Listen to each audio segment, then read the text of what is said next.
The information in this podcast is current on the day of recording. It is general advice only, does not take your personal situation into account, and may not be suitable for you.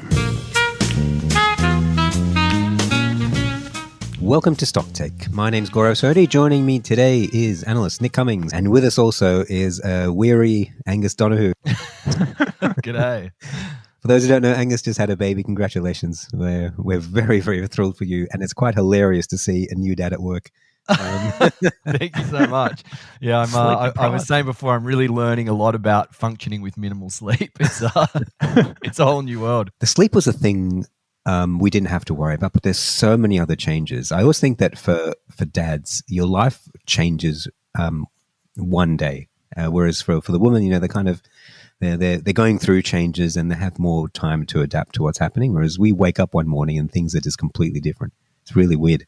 I couldn't agree more. And what's extraordinary is it was almost like the moment the little guy was out, it was just the chemical changes in my own body, this sort of, you know, extraordinary kind of biological transformation as it sort of, and it's just instantaneous, absolutely instantaneous. It's really an amazing thing to kind of be going through. But yeah, just the, you know, if you're out partying all night, that's one thing, and that's a very respectable reason not to have sleep. But it's another thing when it's just a crying baby. Well, good thing you had all those years of practice then, right, Angus? That's right. Okay. Put in the training. Now, let's begin today with a stock you've been looking at, Gus, actually. Nick, you've looked at it in the past as well. I've never looked at it, but I've always been kind of curious, but mostly skeptical. And that's Xero, which I've heard described by many people as the best software business on the ASX. I sort of understand that claim, but I want to hear what you think, Gus. You've looked at it for the last little while. I think you're writing it up as well. Is that right? It's up, yeah. It's fantastic. Up it's on the website, so you can go read the research in more detail. But let's have a chat about it. First of all, what do you think about that claim? Is this the best software business on the ASX? I think it's certainly got a very strong claim for that. You know, I can't say, I don't know if I could make the claim on the entirety of the ASX just because I don't know all the software businesses that well. But a key feature here is that it is one of the sort of two large cap tech stocks. And this is fundamentally, it does appear to be a very strong business with good prospects.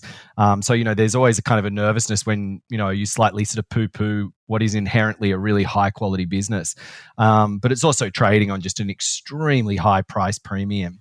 And I think there's a growing disconnect between its subscriber growth and its sales growth. And that really draws that premium that it's trading on into question. Okay, we'll get to that in a second. Let's draw out some of these characteristics that we're looking for in these software businesses, though. What makes it such a top tier software business? Because we've looked at quite a few software businesses. We've owned many over the years, and this one is one that always kind of comes up we as a almost a foil, as a comparison to the other software businesses. What is it about this one that makes it so good? I would say just how sticky the product is. This is people install and start paying for this software, and they're very, very unlikely to get rid of it. It has a very low churn rate. It's got a 1% churn. That's kind of a monthly figure. But if you think about the way that I often think about churn, might sound a bit messed up, but I think about 1% of your population dies every year. So the human population has about a 1% churn. So if you have a product that's churning at like 1% a month,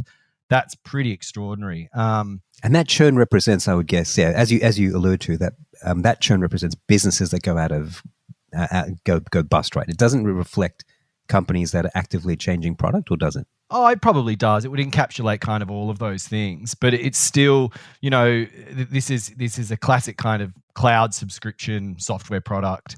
It's really targeting small businesses. So, you know, businesses, their sort of sweet spot is up to 10 employees, but, you know, larger enterprises have been known to adopt it.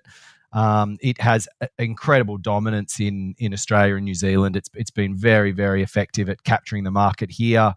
But where the story starts to unravel a bit is its move into the UK and the US, and it just hasn't, you know, it's also had some sort of patchy acquisitions. But hang on. Yeah, you're running away a bit. Let's get back. I want to nail down these characteristics we're looking for. Okay, so I agree. Yeah, so the churn rate's really low. Nick, you've got another one for me. Oh, I would just say it's penetration as well. So, like, if you just look at New Zealand, they have 600,000 subscribers. I think the population of New Zealand's 5 million people. That's just like, it's just astounding how deep this software runs in such a small country. And Australia is not. I think it's about 1.7 million. Gus might be able to correct me.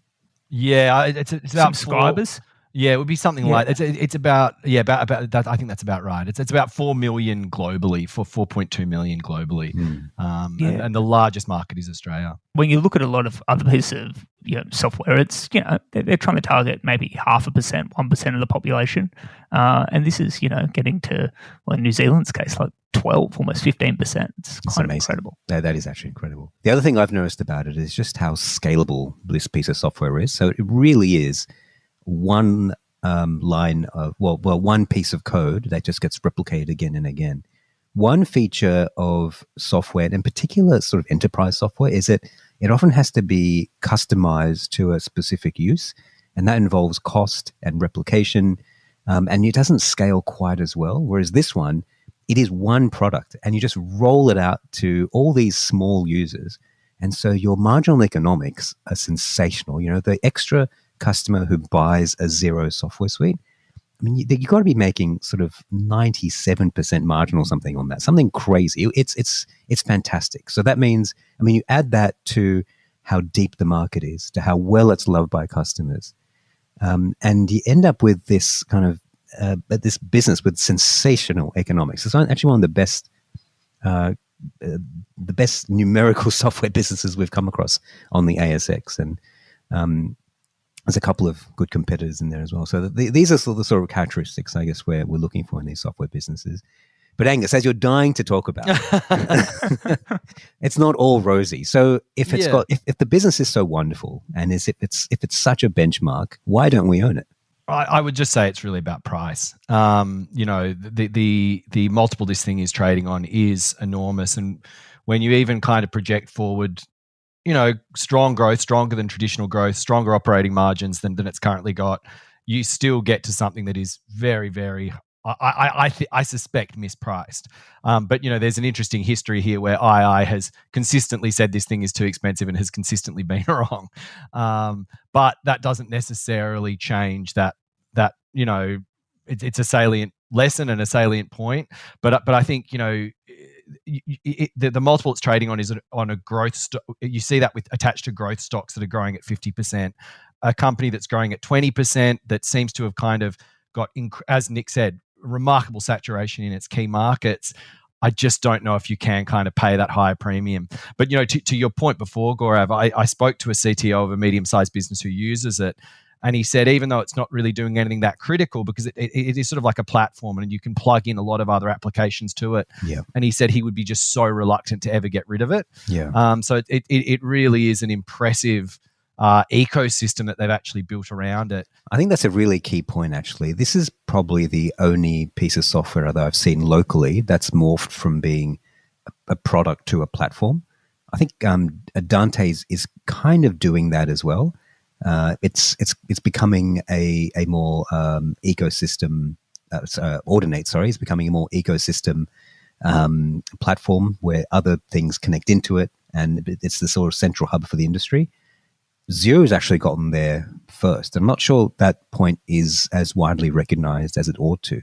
It is now a platform, and it has APIs with everything. Everything connects into it. That's my impression as well. It seems like it's very difficult to get rid of this software, even if you do want to change the core function. A problem is just the revenue growth is coming more from pushing price rather than from growing subscribers. And one of the interesting little data points is that the comments on the article, there's quite a few of our members use the product, and there's quite a few people complaining about the fact that the price has just gone up and up.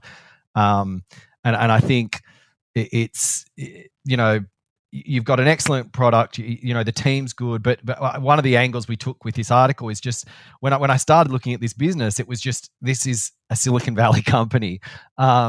It's got that brashness, it's got that kind of the language that's getting used, the way that they're sort of talking about their growth, the fact that most of the management are not Kiwis or Australian, it's a real Silicon Valley proposition, and it's just sort of interesting that you've got this Kiwi company, but it is just so. It just reminded me, listening to them talk. If I lived in California, I've worked there, I've had pitches in VC meetings. It is so much. It's just so Californian, the whole thing. Does that extend to the share options as well? Because that is, I think, one of the key points to watch. The stock-based compensation has grown faster than sales, but it's remained as a similar proportion. So it looks like they've got it under control, but it's one of the things that's just what I would be if I owned this, I would be very, very carefully watching for upticks in stock-based comp, because it is the classic thing that you get with these tech companies.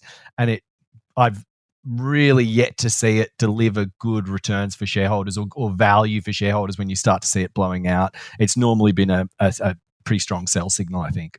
I think this cultural shift's really interesting, Gus, because on one hand, it's a danger because you're going away from that sort of Australia, New Zealand culture that's made the business so successful. But on the other hand, I think to make sense of the valuation, North America needs to work, and it's not currently. I wouldn't say it's worked as well as the UK, and certainly isn't working as well as Australia and New Zealand. So I think you can probably look at it both sides, where the introduction of more of that Silicon Valley culture will is good or bad for the business. It's pretty interesting. I think America's is potentially a cautionary tale for this business. In the latest earnings, they were really talking a lot about a deal with Bill.com, and I'd heard of Bill.com. I'd remembered it once or twice. When I lived in America, I'd gotten invoices through it. But I was looking, and it's actually it's got less than 500,000 subscribers. So that's smaller than they are. And if that's kind of how they're trying to get traction into the US market, I have a bit of a pet theory with some of these, especially sort of tech companies, that you sometimes get a little bit of mispricing when Australian businesses that flourish here and that do so well, people kind of pattern match that success that it's achieved in Australia to a foreign market. And if you've ever tried to pay tax in the US, it is one of the most chaotic, complex, horrible experiences that you can kind of ever have in life administration. It is a really ugly, clanky, old, dysfunctional system. And so that ability to kind of come in where Australia, where tax is so streamlined, it's so easy that you can file your tax return so easily here. That mismatch, I do wonder if that is driving some of the kind of the price disconnect. And I think the other thing is actually the ownership structure of the business, because there are so few really strong software businesses in Australia or on the ASX. That capital allocation that certain funds have to make, I think that probably also kind of inflates the price. Possibly it protects it on the downside too, but it's just something to watch out for. Yeah, I guess the other one over there is they're now facing off against the gorilla, which is Intuit, which is $170 billion company, still growing at top line at about 10 to 15%. I haven't had a good look at it, but it seems like a fabulous business. And going head to head with them, it seems like a bit of a risk as well. And Australian companies going offshore and making a success of it, I guess there's only been a handful. I think the other thing here is the product, whereas if you look at a company like WiseTech, there is a bit of network effects by having all the freight forwarders on that CargoWise software, whereas there's not many network effects I can think of about having an extra small business. There's probably some, but it's not as much of a lock-in for the customers as some other products. Yeah, it is interesting that generally I would say that the businesses that command this sort of price premium, they tend to be enterprise sales. So it is interesting that something that is much more, small business, almost B2C in some ways, because essentially if you're an accountant, a local accountant, you can add more clients on. And so you sort of, so that there is an ability to kind of spread this business to a larger number of customers. But again, I with this business, I keep coming back to that price. And the revenue growth has actually been quite low, right? I think you guys are telling me it was sub 10%. Is that right? The subscriber growth's about is about 11% now. Right. Sales growth still over 20%, but for a growth stock, that's good, but it's pretty far from spectacular. So it is growing that top line, but it's growing that top line more through lifting the prices for customers rather than through bringing new customers onto the platform. I remember when REA first started doing that, lifting prices. I was a bit suspicious about it, but in fact, that was almost 10 years ago now. And REA has successfully raised prices for 10 years and probably has more room to do so. But I understand that's probably a special case. You're selling a very expensive asset with a really inexpensive tool, and there's probably room for that, especially when the agent takes up so much. But yeah, do you think that's sustainable? Can Xero continue just to raise prices?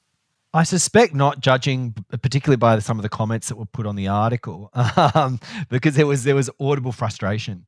But then I also look at that CTO who told me that, CFO, it was the CFO who told me that he would be very, very reluctant to get rid of that product. So, so that this is, but at some point there's going to be price elasticity come in, right? And it's just, I think at the moment that when I basically screened this against the NASDAQ, it's trading at double the average price to sales, and it's more expensive than 92% of the companies on the NASDAQ. The NASDAQ known for outrageously high valuations for businesses. So it kind of, that makes me pretty cautious of it, because that is a very, it seems like a very expensive stock. Okay. Let's park Xero there for a second. One thing I wanted to talk to both of you about was portfolio allocation. And that's not an exciting thing, and we've probably lost half our audience at this point, but let's carry on with the other three people that are listening. There was a comment left on my Whitehaven article, and I think we had a very low portfolio allocation to Whitehaven, and there was a couple of people asking, why is it so low, and is it worth even pursuing? And look, I didn't want to answer that specific question here, but I wanted to make the general point that one of the things I learned myself over the last 5 or 6 years, I think that has really boosted my returns, is getting better at capital allocation, getting better at portfolio construction. And that means putting more of your portfolio weighting into your best ideas, and also not being afraid to take little nibbles on ideas that may or may not work. And letting ideas that don't work just dwindle down naturally. And that's something I've noticed as well. When an idea doesn't work, it just becomes a smaller and smaller problem, and you don't have to worry so much about it. It's not worth allocating too much time to it, because it is going to become a smaller problem. An idea that's working actually takes up more and more of your portfolio. And that's the way it should be. When I find that, there's probably a handful of very high conviction ideas that we've had over the last few years. Maybe one a year, I reckon I come up with one high conviction idea a year. And when those ideas come around, I think you've really got to capitalize. You've really got to think about how much risk you can stomach and put meaningful amounts in. I don't know if that's how you guys have been running your own money. Nick, I'd like to get your thoughts on that, actually. So you've run a fund in the past. Is that new to you, or is that just obvious? Oh, well, I think they're two different situations, right? Your personal portfolio and a fund. If I tackle personal portfolio first, I mean, I like to pretty much every position I have starts as a starter position. If it's something I really like, it might be a medium position. And if it starts to do well because they might have had a good result, say the CEO bought stock, or I just get more confident in it, I'll increase it to a large position. I'm actually a really big fan of the saying, winners average winners and losers average losers. So I like to see a stock doing well compared to my thesis, not just the share price I'm talking about here. I'm more talking about the business progress. So nothing really starts as a large position, but if it starts as a medium position and goes well, I'm happy to hold 15, 20, 25% in the one business. Now, for a fund, you just can't do that. And this is the reason why I think individual investors have just a massive advantage against institutional fund investors. I mean, there's rules and regulations about how much you can hold in a fund, and then if you think about what position sizing is, well, at least how I look at it, it's actually about how much money you can afford to lose rather than how much money you stand to gain. And in a fund, if you had a 15% position and it went to say 0 or halved, you get redemptions, your performance is terrible, there's internal problems, all that sort of stuff. And you can actually not only risk investors' capital, but risk the business, risk the fund's management business as well. So you just can't do it. Whereas an individual investor, because we have permanent capital, you can actually stomach those downturns, and it doesn't change, how you approach things or shouldn't. Everyone's different, but that's sort of how I look at it. The other big one, just quickly, is on the upside. Let's say if we, a fund and an individual started with a 5% position. We'll use one. Let's say Altium 10 years ago. Well, a fund the whole way up, as Altium's gone up, 50-fold or whatever, has sold the whole way and probably still has a 6 or 7% position. Yep. Whereas an individual can just let it ride. Exactly. And that's where you can make the really, really big return. So I think individuals just have a massive advantage over funds, and for those reasons. Well, Nick, you've completely taken over my point. That's exactly where I had a carefully crafted narrative, and I was going to get there in the end, but you've just gotten there straight away. Yeah, the moral of this story, the reason we're talking about this is to implore you not to run your own money the way fund managers run their fund money. And, a lot of investors now listen to fund managers. Fund managers have never had a wider audience or a wider platform. You hear from them all the time. A lot of investors will be able to name their favorite fundies and probably follow them. My caution is don't invest like them, because they face a whole bunch of restrictions, and Nick has articulately just gone through the worst of them, which is that you can't put too much money to begin with. And as you find yourself in a really successful idea, you're necessarily forced to sell it all the way. That's the worst handicap. And when I look back at my returns, or look at any investor who's made a decent go of it, their returns are crowded in a handful of ideas, and they've made money. They've been successful because they've let those ideas run, and that option is just not available to you in a fund. You're not able to do that. So it's a mistake, I think, to try and replicate the same rules that funds have to follow. And I keep hearing this all the time. Oh, you got to have 5% in. Everyone knows what's sensible, but that sensibility is designed for a fund manager. It's not designed for a private investor. Those rules probably shouldn't apply. I want to give one example, actually. To two examples. So during the coal boom, Whitehaven got to 40% of my portfolio, whereas in the funds, we couldn't hold it for more than, I think it was 5 or 6% position size in the funds. And I was personally holding 40% at one stage.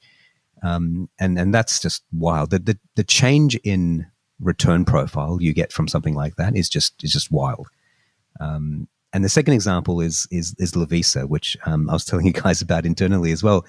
We first upgraded this stock around $7-8. I think most of the analysts at that stage had bought in, and during the pandemic, it got below $3, and I bought a little bit at that stage, with shaking hands and feeling sick, and it wasn't really until the idea started working really well. I reckon most of my stock was bought between $17 and $19. So it's almost 10 times my lowest price point. Did I buy most of my Lovisa holdings, and Lovisa's been my largest holding for some time. So, I think not being afraid to buy as your thesis is confirmed is really important. You might not be able to get the lowest price, and your percentage gains may not be as vast, but it's your dollar gains that matter in the end. And you can maximize your dollar gains by using chunky position sizes. That actually can be lower risk because your thesis is being proved out. I think at sort of $8 or $9, Lovisa was a concept that was rolling out. We weren't really sure whether it would work overseas or not. It was much more of a gamble. And at sort of $19, it was working. There was no question it was working. And I think a lot of the risk at that point had been removed. It was far easier to model. And it was a much better idea at $19 than it was at $8. And Gaurav, at that stage, you're probably buying off a fund manager that did the same homework at $8 or $9. Yeah, probably has the same idea as I do. Has the same conviction. Yeah, same conviction. Knows the business inside out. But it's now an 8 or 9% percentage of the portfolio. That's a great point. And they want to bring it back to 4 or 5. Yeah, Well, now it's $36. It's like, Yeah, it amazes me. I mean, there are so many great advantages to doing it yourself. You've really got to harness them because this is a tough game. Not as tough, Nick. Not as tough, I might say, as the airline business. Oh, which I love that. So what a great segue.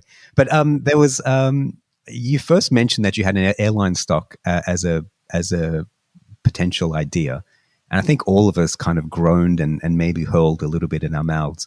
And then you brought up Ryanair internally, and that article is now up. It's a fantastic read, by the way. If you haven't read that, I highly recommend you go and read that. It's a great piece of research. But Ryanair, why on earth are you looking at an airline business? Well, I sort of love these case studies where you have a really, really terrible industry that all investors know is terrible, and that is airlines, but you have a company doing something different or performance that is completely, completely different to the rest of the industry. And that's the case with Ryanair. Other examples like maybe say a Costco in retailing is Bain Freight in freight forwarding. That's a pretty terrible industry, but it's done a great job and produced amazing shareholder returns over the years. So I'm naturally Southwest drawn. Airlines is the granddaddy Southwest. of them all. Yeah, probably. Certainly up until the mid 2000s. There's been a Korean steel producer as well. I forget the name of it now, but that's generated great returns for years as well. And it's about finding. Yeah, I guess I like looking at these outliers, and Ryanair really stood out. I mean, the airline industry should be terrible. I mean, if you just look in the last couple of months.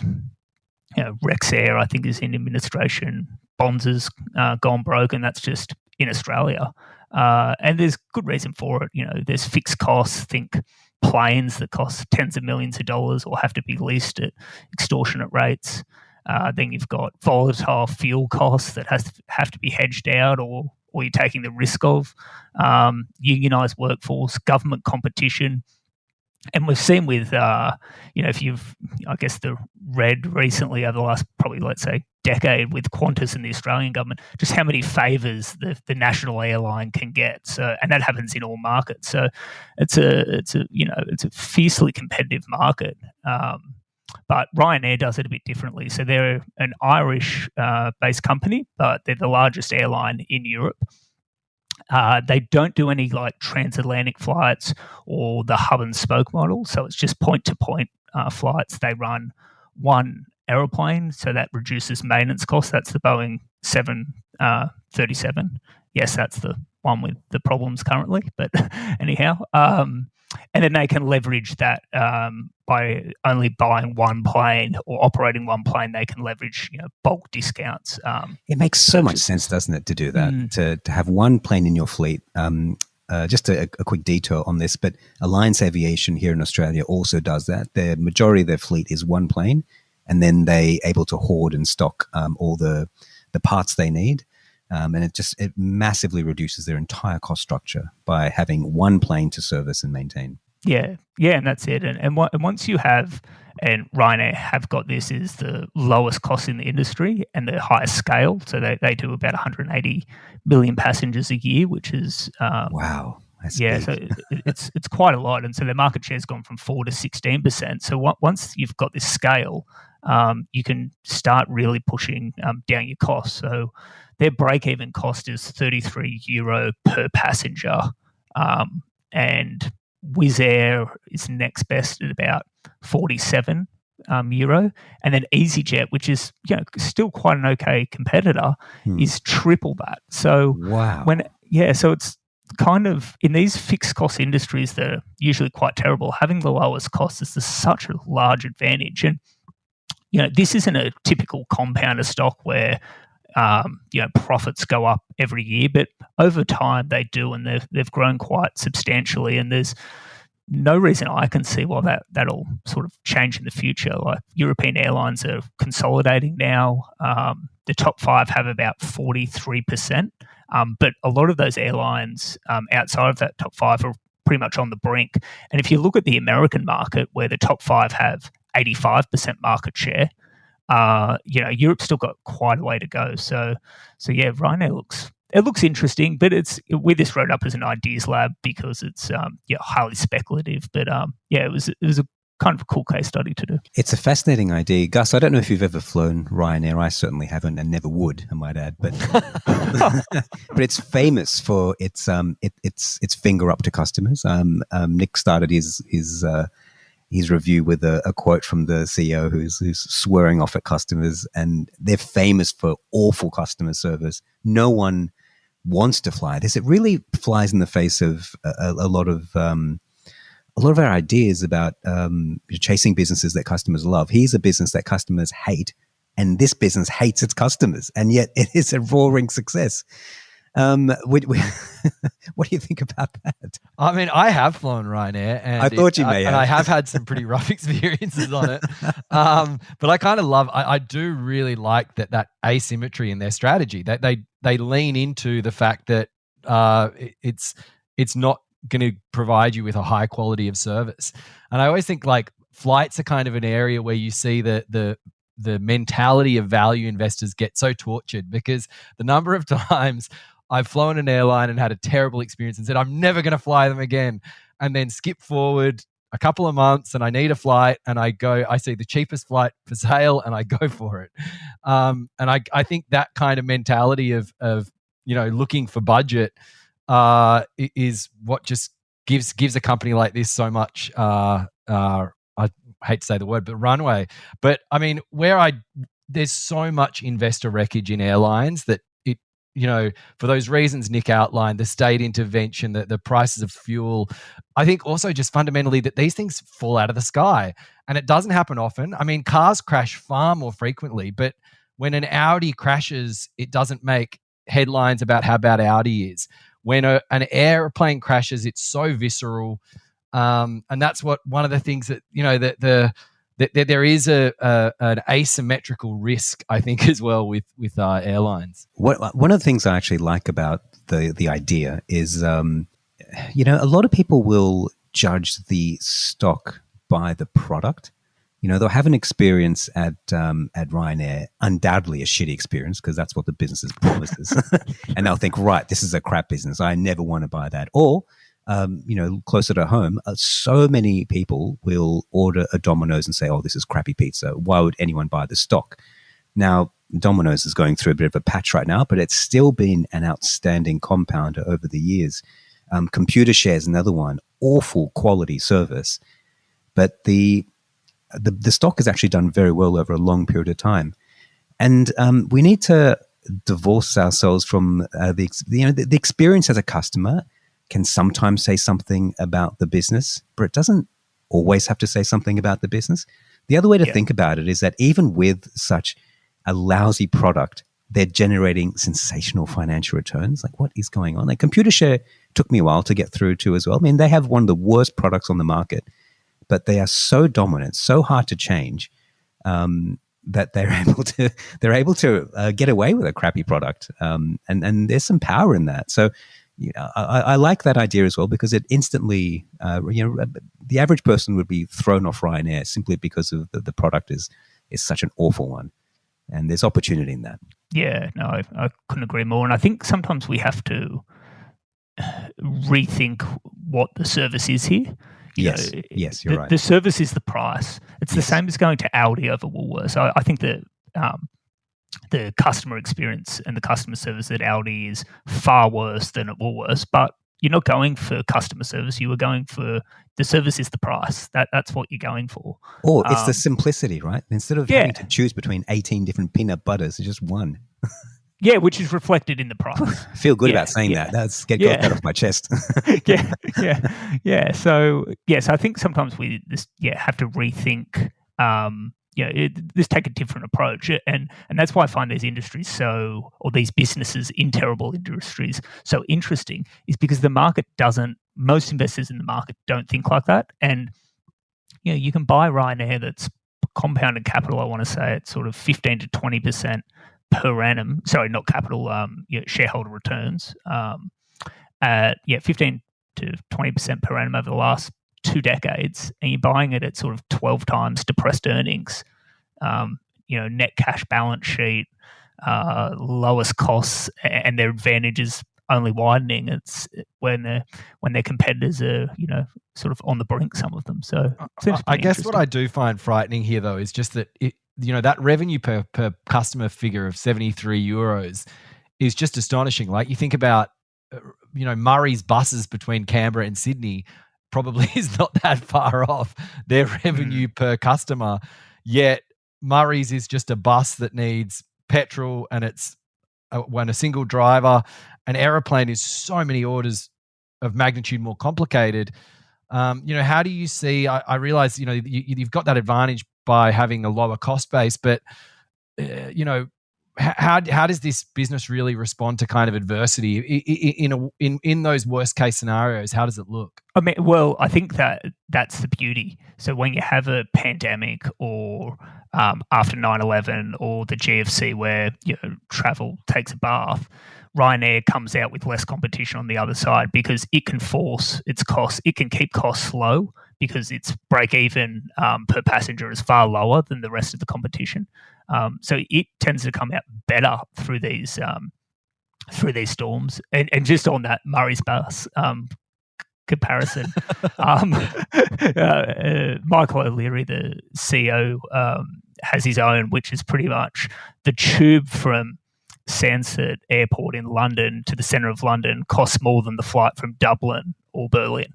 Yeah, that's pretty amazing, isn't it?